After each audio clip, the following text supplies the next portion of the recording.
Assalamualaikum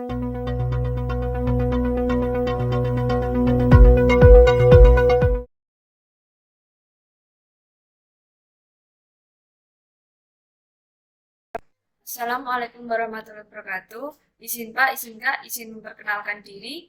Nama Taruna Muda Anissa Tegar Murdianing Tias dari program studi D4 RSTJ kelas B. Nomor Taruna 210111033. Izin Pak, izin Kak, izin memperkenalkan diri. Nama Taruna Muda Helmia Salsabila Purwaningtyas dari program studi D4 RSTJ kelas B. Nomor Taruna 210111043. Izin Pak, izin Kak, izin memperkenalkan diri. Nama Taruna Muda Indah Nur Fatimah dari program studi D4 RSTJ kelas B, nomor Taruna 210111045. Izin Pak, izin Kak, izin memperkenalkan diri. Nama Taruna Muda Susanti, program studi D4 RSTJ kelas B, nomor Taruna 210111059. Kak, izin memperkenalkan diri.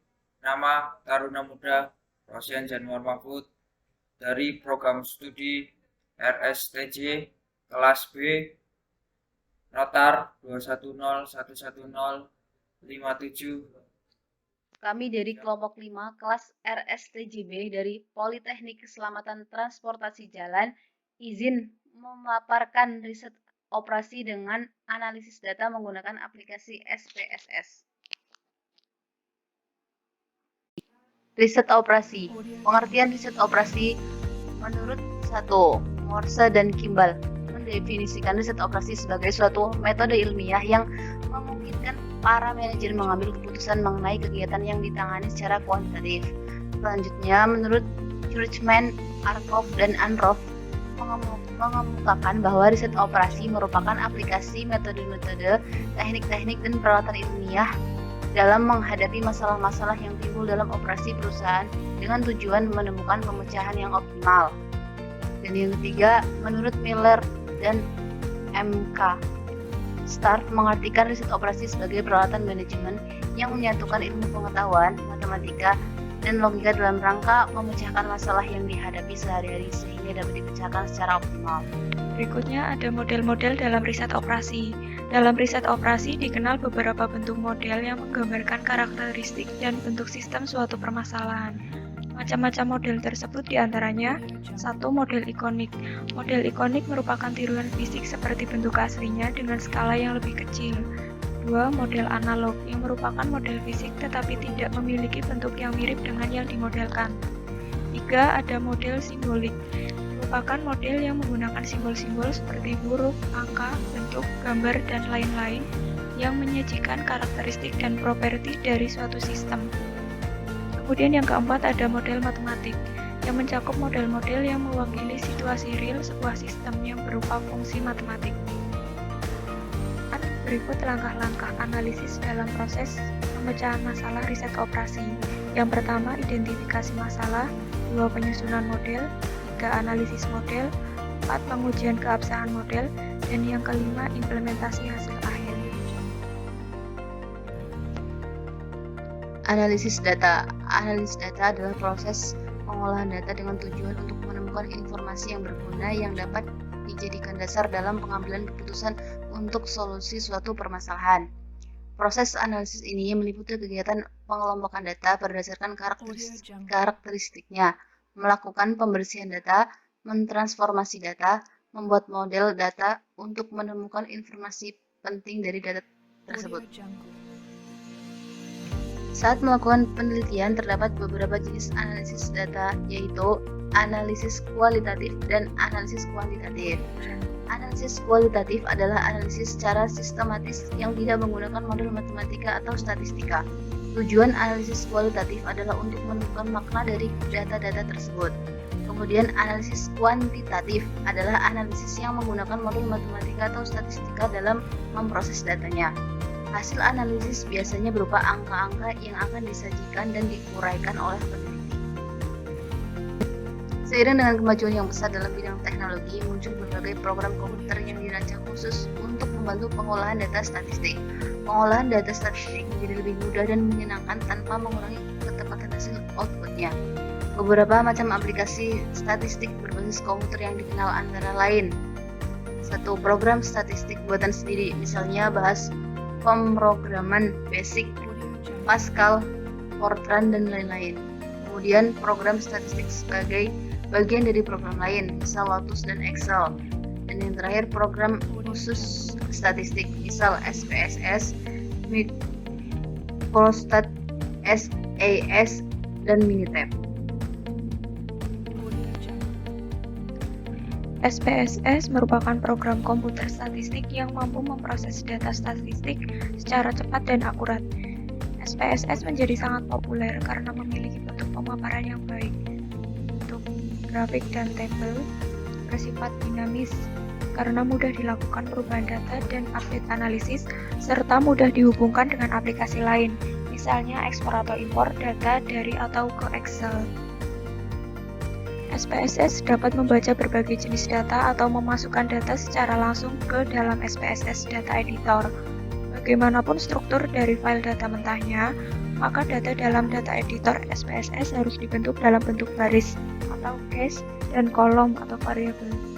Case berisi informasi untuk satu unit analisis, sedangkan variabel adalah informasi yang dikumpulkan dari masing-masing kasus.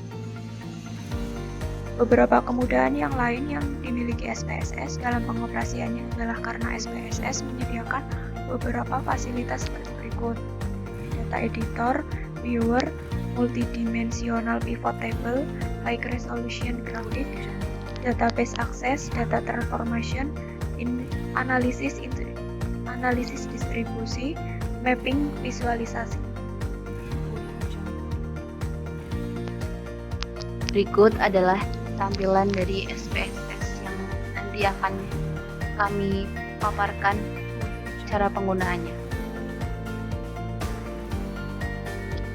Sebelumnya, kami mengambil data yang akan kami gunakan untuk mengisi SPSS dari Badan Pusat Statistik Provinsi Kalimantan Selatan tentang jumlah pelanggaran lalu lintas, vonis dan denda menurut kabupaten atau kota pada tahun 2010.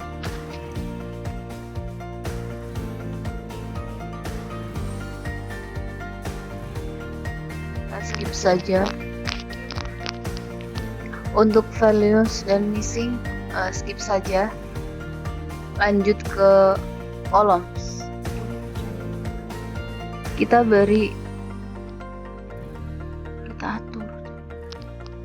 Kita atur sesuai kebutuhan. Contohnya 10.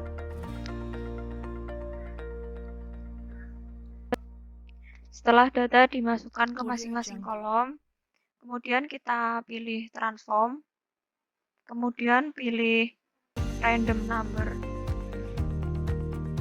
kemudian ini dicentang keduanya, kemudian klik OK, kemudian beralih ke data,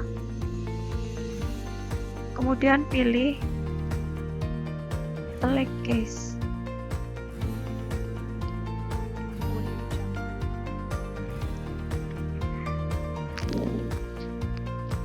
Pilih salah satu, bebas pilih yang mana yang akan kita cari datanya. Misal kita pilih jumlah di vonis, kemudian klik random sample of case,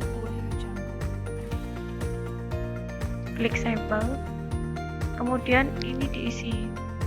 Kita akan ambil 30%.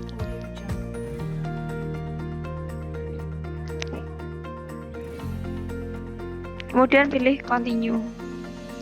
Setelah itu kita klik OK. Setelah data diisi, kita akan pilih transform, kemudian pilih random number generator. Kemudian ini dicentang keduanya, lalu kita klik OK. Setelah itu kita klik data, kemudian pilih select case.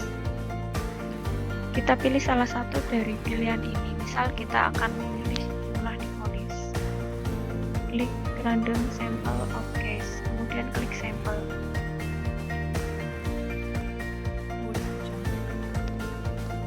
kemudian kita isi misal dengan 30%.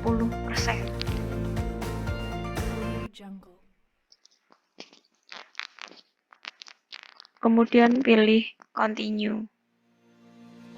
Lalu klik OK.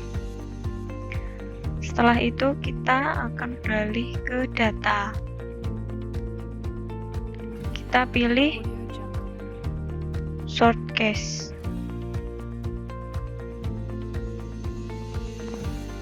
Kemudian kita pilih approximately, kemudian klik tanda seperti ini.